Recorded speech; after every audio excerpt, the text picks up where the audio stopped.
Well, it's August 9th, 2025 at 7:20 in the morning. It's a beautiful day. We're supposed to be going to the beach, Pierce's Beach today. Got all my stuff in the car for it. Just waiting for me to finish this 3-hole fluid change on my Harley Davidson. I got it up on a jack. As you can see, it's up in the air. Makes it easier for me to drain. So let's get to it. Okay, so as you can see, the oil's draining. The plug was right there, right where that foot peg is. That lands right there. Very simple. I had no metal shavings on this magnet at all. I do have a new O-ring. I'm going to replace it. And yeah, it's pretty straightforward. I'm going to be putting in 2050. This is kind of new formula that they have for the V-twin, and everybody is raving about it. They say this is the best stuff you can put in your Harley, so that's what they claim. So that's what I'm doing. I did buy it at the Harley store, along with all the rest of the items I bought for my 3-hole fluid change, and it's going very smoothly so far.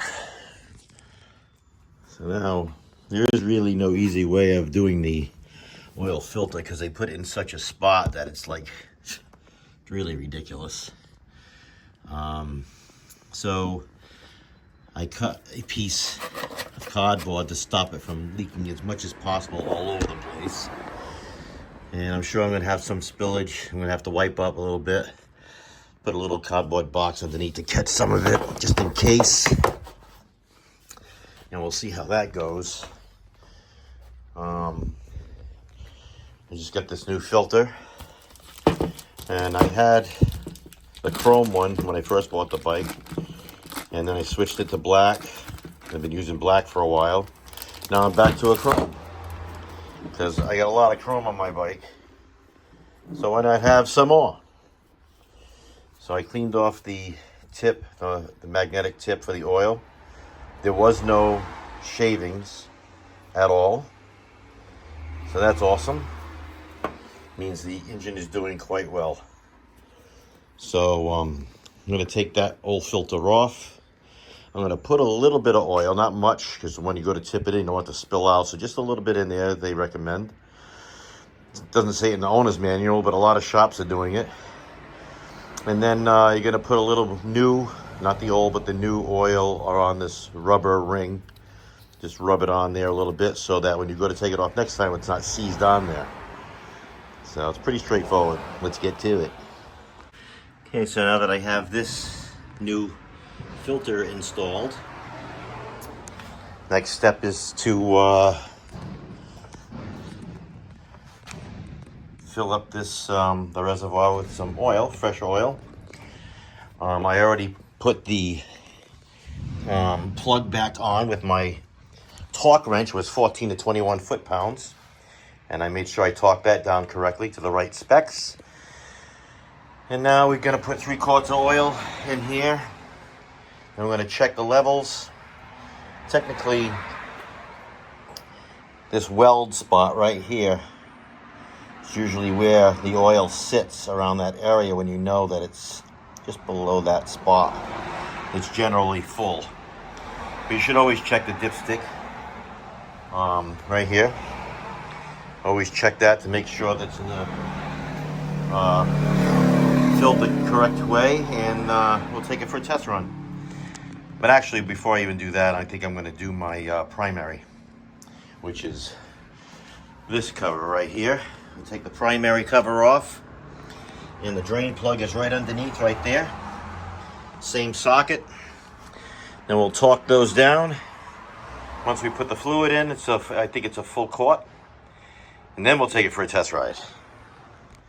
All right, all 3 quarts are in, and it's right where it should be. So we're going to take this. We're going to take this out to test drive it, make sure everything's all set. We should be good though. All right, so it's running. I'm getting the fluids circulating in the motor here.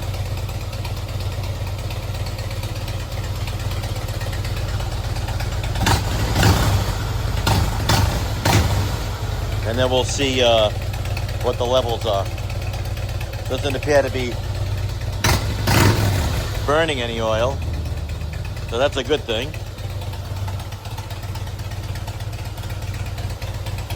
So now's the primary, and I took this plug out and again inspected it for any metal shavings, which there wasn't, not even a smidge, so that's awesome. And it's draining still right now, as you can see. I loosened up these right here, these 5 bolts, before I took that off, so that I can allow some air to get in there, so allow this to drain faster.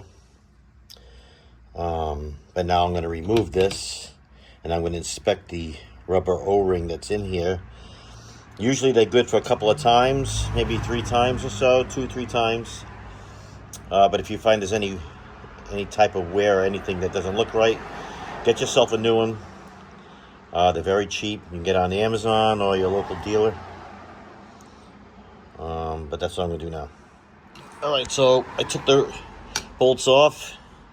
And there's that ring, the orange ring I told you about. So I'm going to bring it over to the bench and inspect it, but it does look good right now from looking at it. I'm going to wipe the whole inside of this cover down, get any debris out of this crack, all of this. Clean this up really good. Don't get anything in there, of course.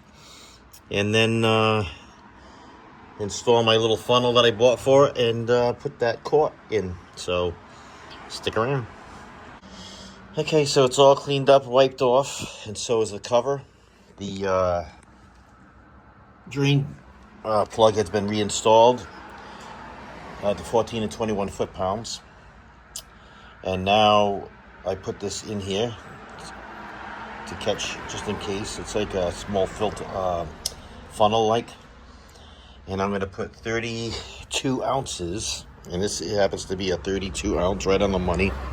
It says to put 32 for wet and 40 for dry, meaning completely dry and drain. So, you know, when you drain these things, you still have a little bit left in there. So they suggest to put 32 in. 32 ounces is going to go in here.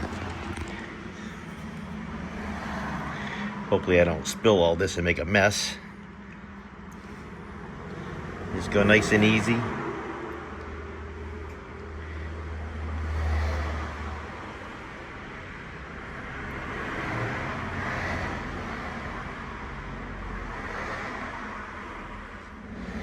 As I said, I had no particles on the magnetics, so that was great.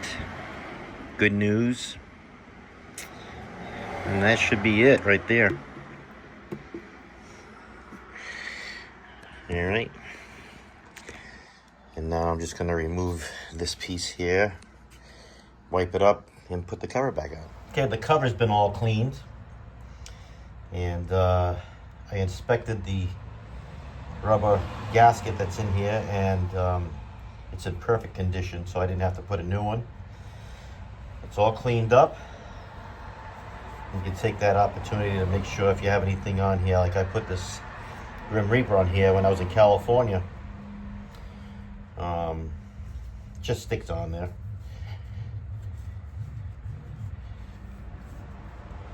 And this is a good time to clean that up too, and then you can remove this. Make sure you don't get any fluid on your paint. This will, the primary fluid, and just like your brake fluids, that will eat through paint like there's no tomorrow. So you don't want that happening. So just be careful not to splash it. Or if you have it on your gloves, change your gloves frequently.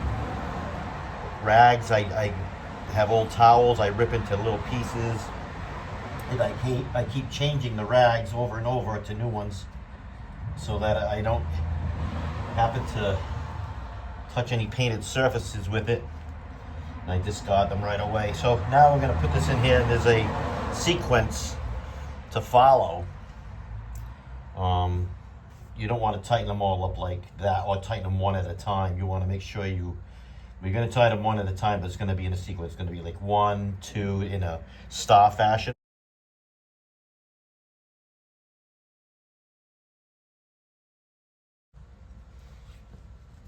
I like to put the top one in. It holds it in place. And you just kind of hand tighten it. And then you're going to torque these down. I'm going to check my manual with the specs off of the torque. And then we'll be good to go.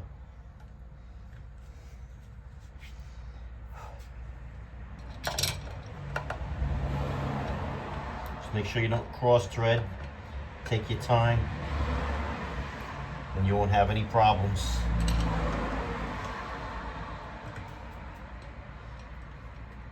And then once you complete everything and you tighten everything up with the torque wrench, you can wipe this all down, the fingerprints or whatever. And then we're going to check the fluid levels